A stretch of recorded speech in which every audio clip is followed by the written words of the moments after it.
Saya sholat Ustaz. Betul kok sholat tapi tidak ikhlas. Main-main. Sholatnya ini.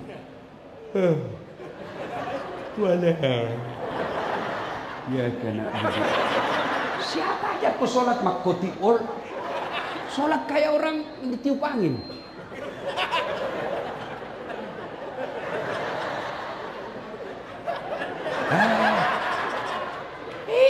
Kok ketawa karena kau begitu semua. Jaksa itu pangkat koruptor, tapi tidak pilih-pilih. Bukan di sini, di sini. Masya Allah. Pak Kajati, saya kasih tahu Bapak ini ya. Ini tahun ini, inilah Isra Mi'raj pertama untuk saya. Kejaksaan Tinggi Kalimantan Timur. Masya Allah. Dan Pak Kajati sudah 3 kali undang saya ceramah. Waktu di Makassar diundang, menikah anaknya diundang lagi, hari ini diundang lagi. Mudah-mudahan yang pangkat-pangkat kombes kalau polisi, yang 3 bunga-bunga, segera juga menjadi jaksa tinggi. Amin. Kita doakan para jaksa yang hadir di tempat ini, insya Allah jaksanya akan memudahkan masuk ke dalam surga. Itu tadi tuh di Sungai Mahakam saya lewat, banyaknya itu pengangkut batu bara. La haula baik. Kaya memang ini Kaltim. Tapi kenapa masih banyak jalan bolong-bolong?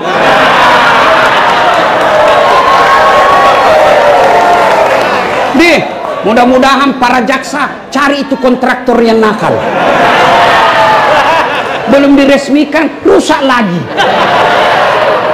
Kenapa? Karena perlu proyek dipotong 20%. Untuk apa dipotong? Bagiannya tim sukses. Kenapa tim sukses mau dapat? Karena kau semua mau disogok. Coba kalau ndak ada kau disogok. Ini kalau pilkada, wane piro. Dari mana dapat itu pengusaha uang? Dari situ yang proyek dipotong-potong. Kenapa dipotong? Karena kau semua mau disogok. Jangan kau salahkan kalau pejabat koruptor, karena kau juga materialistik. Apa? Masih mau kau? Apa minta tadi ku bilang? Wah, masih ajak salawat. Bisa? Bisa? Bertanding kita dulu ya. Mana lebih kencang suaranya mama dengan bapak-bapak? Bisa? Nah, bapak-bapak diam dulu, mama dulu. Ras terkuat di bumi. Sen kanan tidak belok-belok. Ayo kita salawat dulu ya. Ibu-ibu dulu. Yuk, bapak-bapaknya diam. Salatullah. Yang di atas. Ala toha. Salatullah. Ala Yasin.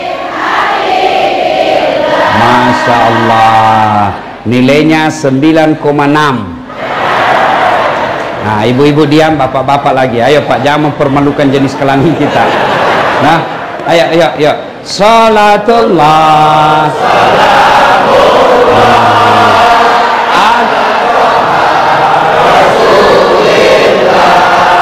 Salatullah. Ala Yasin. Masya Allah, nilainya 9,8. Nah, ibu bapak semua diam, kita dengar Pak Kajati dan stafnya. Oh diam kau, kan kita dengar Pak Kajati. Ayo ini semua. Ya Pak ya, ayo Pak Waka, ya salawat sama-sama Pak. Ayo Pak Haidar, ayo salawat, kita mempermalukan jaksa. Ayo salat.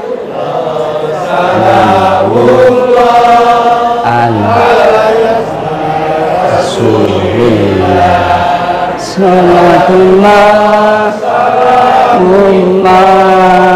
ala Yasin. Ya, nilainya 9,9. Kejaksaan Tinggi Kalimantan Timur beserta keluarga besar kejaksaan dan istri yang hadir di tempat ini, yang insya Allah dimuliakan dan dirahmati Allah Subhanahu wa Ta'ala. Ibu bapak, hari ini kita peringati Isra Mi'raj. Isra Mi'raj ini ada dua kata. Satu Isra, dua Mi'raj. Isra, perjalanan Nabi dari Masjidil Haram ke Masjidil Aqsa di Palestina, itu namanya Isra. Ya, kenapa Nabi dikasih ke Masjidil Aqsa? Kenapa? Kan bisa itu dari Mekah langsung naik ke langit, ya toh? Ibu bapak, saya tanya, kalau dari Samarinda bisa ndak langsung ke langit? Dari Bontang bisa ndak langsung ke langit? Dari Balikpapan bisa ndak langsung ke langit? Bisa. Kenapa Nabi saja dari Mekah langsung naik ke langit?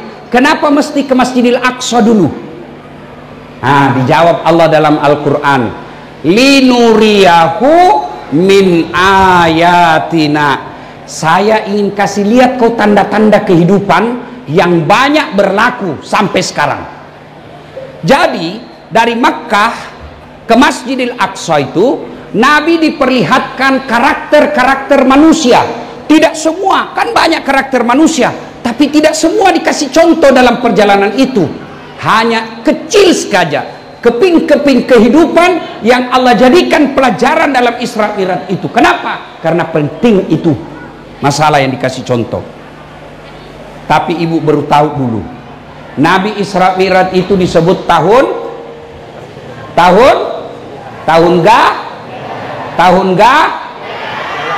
beleng-beleng. Tahun gajah itu bu, Maulid. Tanya belajar. Isra Mi'raj disebut tahun gajah lagi. La ilaha illallah. Tahun duka cita. Tahun mestinya wana nabita, maka disebut tahun duka cita. Kenapa disebut tahun duka cita? Dua orang yang paling mencintai Nabi dan dicintai Nabi mati pada tahun yang sama. Siapa? Paman beliau Abu Talib dan istri beliau Siti Khadijah. Jadi misalnya ibu, misal gini toh, misal ibu lebih dulu meninggal, besok ibu meninggal, misal lalu suami bilang, baik betul istriku, rasanya ndak bisa kusambung hidup Ustaz, meskipun dia gendut, tapi ku sayang Ustaz. Nah, itu ciri-ciri penghuni sorga. Tapi kalau sebaliknya, begitu ibu meninggal, suamimu masuk kamar berteriak, merdeka!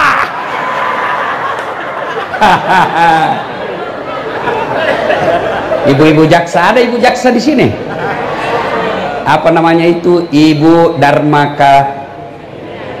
Ada begitu? Ada istri jaksa di sini? Ibu mau nggak gampang masuk surga? Mikir itu, mikir nih. Mau nggak ibu? Taati suamimu. Bu, andai saja kau lihat itu namanya di ipaitakko, dikasih lihat kok surga, neraka, maka kau andai saja sudah kau lihat itu api neraka, kau lihat itu surga, kau pasti bilang, ambil nih suamiku, saya masuk surga.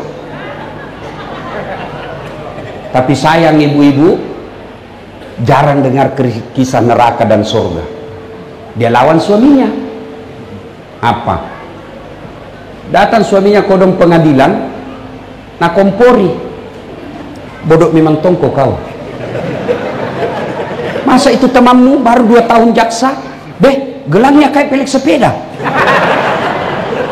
Itu kau lamamu mau jadi jaksa penuntut umum, masa itu pengusaha batu bara pakai kau situ-situ, masa ndak bisa kau dapat kangak gelang dari kasusmu? Ini nanti suaminya kalau masuk neraka, istrinya dulu di blender. Iya, berapa banyak kasihan aparat penegak hukum dipermalukan gara-gara istrinya yang tidak mensyukuri penghasilan suaminya. Jangan kok Pak, saya bela kok. Bu, dengar ini baik-baik Bu. Jangan kok pura-pura ndak dengar. Dengar Bu. Itu suami Bu, andai saja boleh dia kasih ke itu jantungnya, dia kasih kok. Cuma kan rezeki itu bukan suami yang tentukan.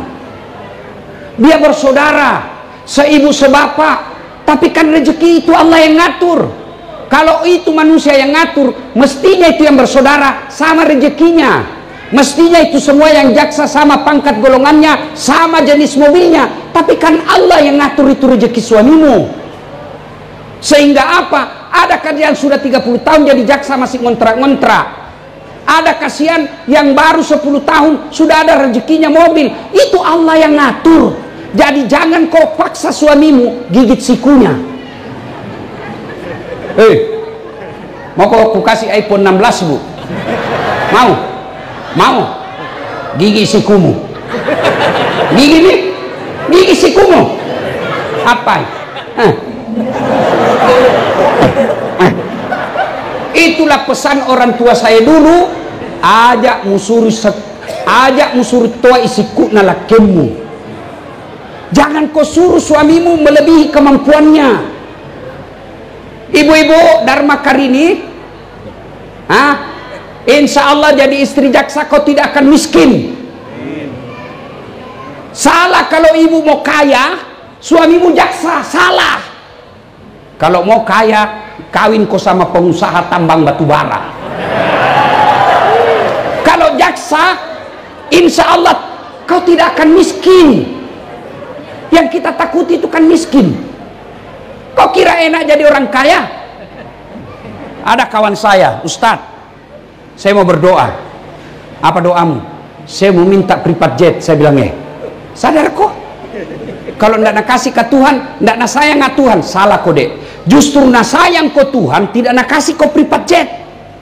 Kalau kau berdoa, ya Allah berikan saya private jet, langsung Allah kasih kau. Di mana kau parkir?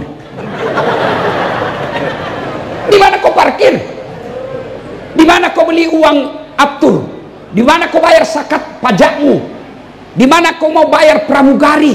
Di mana kau mau bayar pilot? Nah gajimu pegawai negeri. Itulah makna ayat la yukallifullahu nafsan illa wus'aha. Allah tidak bebankan kecuali kau mampu. Kalau nak kasih ke Tuhan private jet, di mana mau kau parkir? Maka nak kasih ke Tuhan motormu saja dulu. Kenapa? Enak masuk parkir rumahmu. Maka kalau ibu-ibu mau kaya, salah kalau bersuamikan jaksa. Tapi insya Allah kau tidak akan miskin. Kalau kau paksa suamimu melebihi kemampuannya, maka dia akan terlibat pinjol. Sudah pinjol, maka terlibat judol, judi online. Anakmu jadi game online, kamu menjadi belanja online. Menjadilah kau keluarga online. Ibu, dengar kak dulu. Bu, mau baik rezekinya suami sebagai jaksa? Mau? Dengar baik-baik. Ibu, suami pergi pengadilan. Ibu bantu sholat duha ku di belakang. Ya Allah, tunjukkanlah suamiku yang hak adalah hak, dan berikan kemampuan mulutnya untuk membela yang hak itu. Tunjukkan yang batil adalah batil, dan berikan kesanggupan kepada suamiku untuk memberantas kebatilan itu. Ya Allah, kau larang saya korupsi, kau larang saya minta-minta sama manusia, maka aku datang meminta kepadamu, tunjukkan jalan yang baik kepada suamiku. Amin ya rabbal alamin. Baru ke WhatsApp nih suamimu, bang jangan galau, baru saja saya doakan kau 8 rakaat dalam sholat duhaku, insya Allah Allah berkahi kau. Salam sayang dari istrimu di rumah.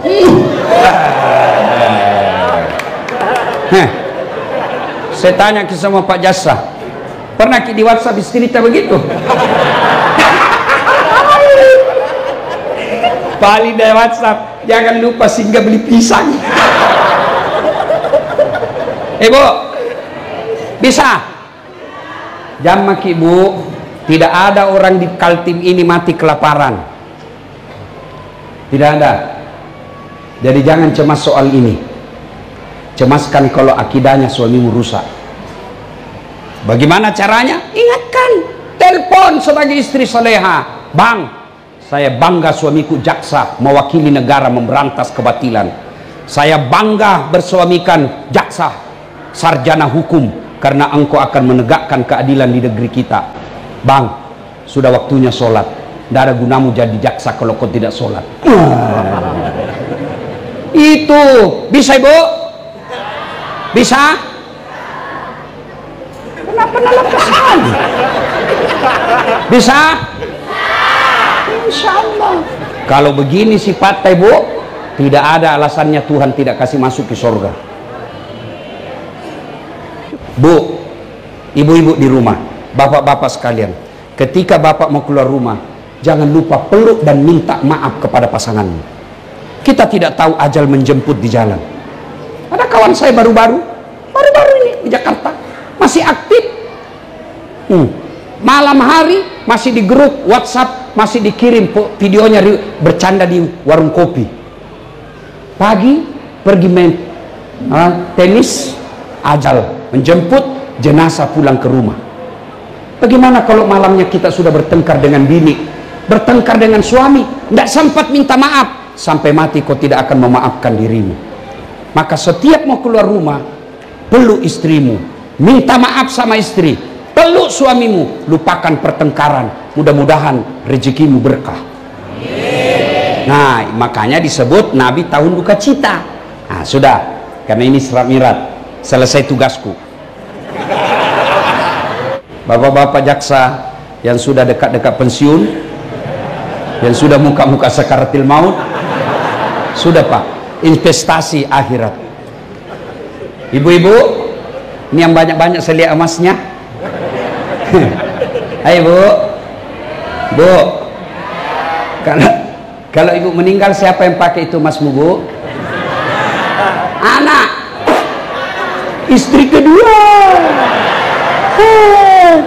Begitu ibu meninggal, tarik cincin suamimu. Ini cincin kawin tadi dulu. Tidak mau keluar, dia kasih sabun. Sudah itu dia cabut lagi gelangmu. Ini dulu waktu kita pergi umroh, saya belikan kau emas Dubai saya. Dia tarik lagi gelangmu. Ini usia perkawinan kita yang ke-25. Terakhir nak cabut gigi palsu. Sudah itu dah bungkus. Sayangku, kenapa cepat kau tinggal saya? Dia bungkus emasmu, dia kasih masuk di laci.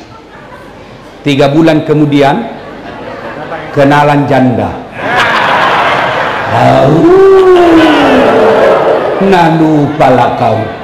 Dia ambillah itu gelangmu. Dia buka laci sambil dia bilang, maafkan saya sayang.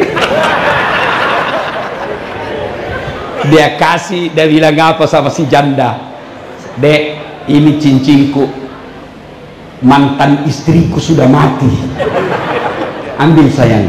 Oh, daripada emasmu dipakai istri kedua, mending kau sekolahkan anak yatim. Bapak-bapak jaksa, ibu-ibu jaksa yang terhormat, mungkin susah menyekolahkan anak kita jadi penghafal Quran. Putus asa jangan. Wala ta'yasu min rauhillah, kata Allah. Gimana caranya? Cari anak hafal Quran. Bapak subsidi 500.000 per bulan. Itulah hartanya bapak yang tidak akan hilang. Bapak-bapak jaksa yang saya muliakan, tidak usah jadi cari ustadz Pak, berat. Saya sekolahkan anak yatim sudah ratusan, padahal saya tidak kaya. Itulah yang membuat saya selalu tenang. Mau mati kayak hari ini tidak ada masalah. Kenapa? Saya sudah merasa ada tabungan saya. Tapi coba lihat orang kaya, tidak pernah berderma, meninggal, gedungmu, hartamu diperebutkan anak-anakmu. Iya, kalau anak kita anak baik. Anak tak baik tapi menantu tak kurang ajar. Dia pakai mobil kita selingkuh, dia pakai mobil kita berbuat maksiat. Rumah kita yang setengah mati kita investasi, dia jadikan hotel, dan hotel itu dipakai berzina. Bersedekahlah, dan demi Allah tidak ada orang bangkrut gara-gara sedekah. Ibu-ibu punya masalah, sedekah, nggak usah curhat di Facebook. Tak kusangka kau begitu. Di mana di kau? Kesepian banget. Lebih baik ibu bangun sholat hajat. Ya Allah, ini ada duit 100.000, ada uang 5 juta ya Allah. Saya bawa ke panti asuhan. Tolak bala, mudah-mudahan suamiku terhindar dari maksiat wanita jahat. Bismillah, kasih. Insya Allah suamimu yang jaga. Allah yang jaga suamimu. Cuma yang jadi masalah kalau suami juga bangun sholat tahajud. Ya Allah, ada duitku 5 juta. Capek sudah saya lihat istriku. Marah-marah aja kerjanya. Ya Allah, ini ada 5 juta, tolak bala ya Allah. Dia bilang malaikat, ya mana ini dikabulkan doanya. Yuk sedekah.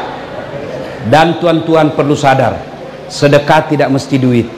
Apa sedekahnya para jaksa? Tegakkan keadilan seadil-adilnya. Jangan salahkan orang yang benar, jangan benarkan orang yang salah. Barangkali kalau Bapak membela pengusaha, ya barangkali anggaplah benar Bapak dikasih duit 5 miliar. Tapi 5 miliar itu barangkali di hadapan Allah membuat anak kita jadi pesina, membuat istri kita kepala batu. Tapi Bapak membela penjual-jual sayur yang salah, kasihan. Barangkali dia cuma datang bawa 3 liter gula, tapi itu ikhlas, seikhlas-ikhlasnya dia datang bawa karena dia senang dibantu. Itu yang membuat Allah tersenyum kepada kita. Itulah sumbangannya para jaksa, menegakkan keadilan. Sumbangannya para dai, ilmumu. Berceramalah yang baik, jangan menghasut dan hanya tahu memaki-maki pemerintah. Ada penceramah seolah-olah dia panitia hari kiamat, masuk neraka, masuk surga, kau yang pegang kuncinya. Ada juga begitu, bikin judul ceramah tablik akbar, kesalahan orang-orang yang sholat berjamaah. Kenapa orang berjamaah kau salahkan? Maki-maki. Sumbangan kita adalah ilmu. Sumbangan para ASN, jadilah aparat, itulah sumbanganmu. Bayangkan kalau Bapak jadi jaksa 40 tahun, betul-betul menegakkan sila kedua, keadilan sosial bagi seluruh rakyat Indonesia. Lalu Bapak tegakkan kemanusiaan yang adil dan beradab. 30 tahun, 40 tahun Bapak lakukan itu. Berapa banyak pahala yang Bapak lakukan? Bisa jadi Bapak-bapak jaksa jauh lebih mulia daripada ulama. Kenapa? Khairun nas anfa'uhum linnas. Sebaik-baik manusia di antara kalian yang paling banyak manfaatnya buat orang lain.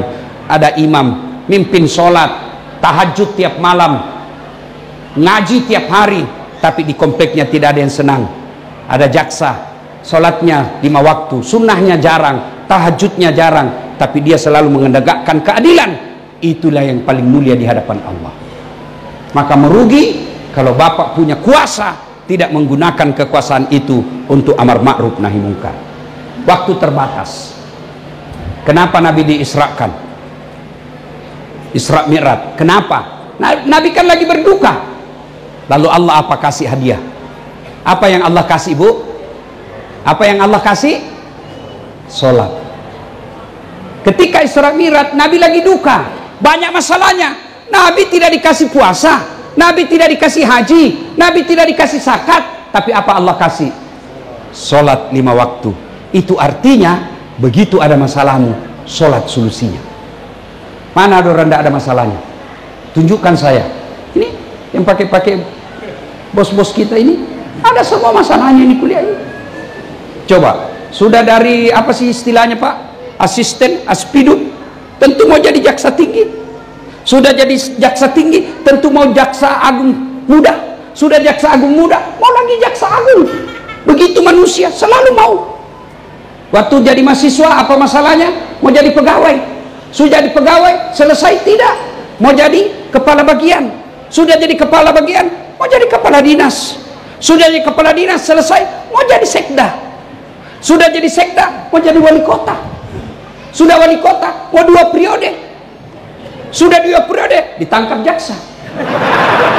Iya Pak, banyak orang kita lihat begitu toh. Iya, mana ada orang tidak ada masalahnya. Ini malah di depanku semua muka-muka penuh masalah juga sendiri. Pilihan ceramah, Allah Karim. Bapak hanya lihat saya senang-senang ketawa-ketawa. tapi dalam dunia dakwah banyak sekali masalah saya. Ditipulah, Ustadz ini cuma 2 jam, tahu-taunya 9 jam. Kenapa kau bilang 2 jam naik perahu? Ini sudah 3 jam tidak sampai-sampai. Sebenarnya 9 jam Ustadz. Kenapa kau bilang 2 jam? Karena kalau saya bilang 9 jam pasti Ustadz tidak mau datang. Pernah juga Pak Kajati saya ketinggalan mobil di tengah hutan. Di Kera namanya, perjalanan saya dari Makassar ke Palopo. Jam 1 dini hari, sopir singgah, kencing, turun sebelah kanan, saya turun sebelah kiri. Sopir tidak lihat saya turun. Begitu saya lagi kencing, sopir tancap mobilnya. Apalagi labak nih, beginilah saya lari. Pak, jam 1 dini hari, saya cuma pakai baju ini dan baju dalam saya putih, songkok saya putih. Semua mobil yang lewat tidak ada mau ambil saya. Dikira saya pocong. Saya mau begini, dia bilang nanti ditabrak betul saya. Jam berapa dia datang? Jam 6.15 menit pagi. Basah kuyup saya. Begitu turun sopirnya, saya mau tempeleng, lebih besar dari saya. Tidak jadi. Pak, masalah. Tapi yang paling rumit sekarang adalah banyak janda-janda curhat yang Ustaz, baru meninggal suamiku, adakah doa-doa penenang jiwa? Saya kirimi doa penenang jiwa. Lama-lama deh Ustaz, saya sudah tenang. Maukah Ustaz menjadi imam dalam hidup? Saya mohon maaf ibu, saya bukan imam, saya penceramah. Semua orang punya masalah. Iya. Maka alhamdulillah adik-adikku para jaksa yang baru menarik karir. Allah tidak minta kalau ada masalahmu kau jadi Kajati dulu, tidak. Kalau ada masalahmu kau jadi master hukum dulu, kau jadi dokter hukum dulu, tidak. Allah tidak bilang kau jadi magister dulu, kau jadi anggota DPR dulu, tidak. Allah cuma minta 2. Ista'inu bisabri wassalat. Sabar kok, perbaiki solatmu, saya yang kasih kau itu apa yang kamu mau. Maka adik-adik sekalian yang baru menuju karir, baru menjadi jaksa, perbaiki aja solatmu. Saya sudah solat Ustaz, kenapa hidupku susah? Karena kau tidak ikhlas.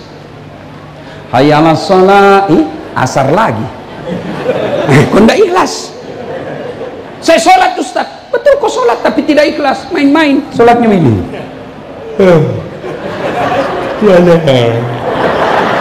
Ya kena. Siapa aja kau solat makoti ol, solat kayak orang ditiup angin.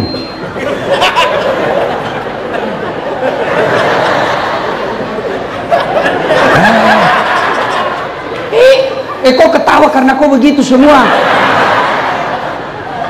Ya, kau sholat tapi kau tidak ingat Allah. Apa yang kau ingat? Uang.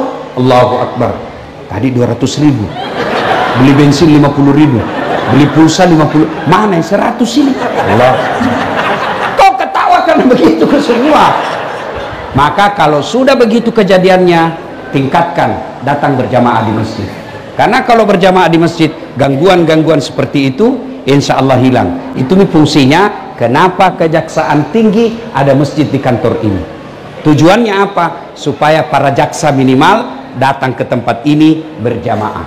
Bapak ibu saudara-saudara sekalian, ingin rasanya berlama-lama, tapi waktu jualah yang membatasi. Terus masih bisa 2 jam? Serius? Saya tidak bisa.